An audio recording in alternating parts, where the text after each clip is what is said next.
ભાજપ જિલ્લા પંચાયતના ઉપપ્રમુખ દ્વારા રાહુલ ગાંધીનું નિવેદનનો કરાયો વિરોધ। અરવલ્લી જિલ્લા પંચાયતના ઉપપ્રમુખ નિર્ભયસિંહ રાઠોડ દ્વારા આજરોજ માલપુર ખાતે કોંગ્રેસ પ્રદેશ પ્રમુખ શક્તિસિંહ ગોહિલ, મધુસૂદન મિસ્ત્રી, તુષારભાઈ ચૌધરીની સભામાં કાળા વાવટા ફરકાવ્યા। કોંગ્રેસના નેતા રાહુલ ગાંધી દ્વારા રજવાડાના વિરોધમાં જે મનગઢ અને ઇતિહાસ જોયા વગર બેફામ વાણી વિલાસનો કરાવી વિરોધ।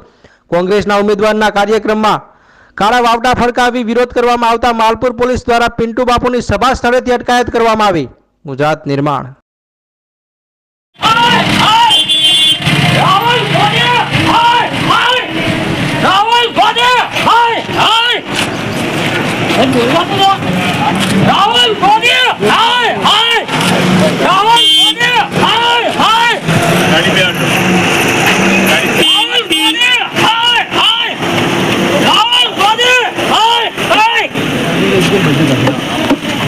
बजट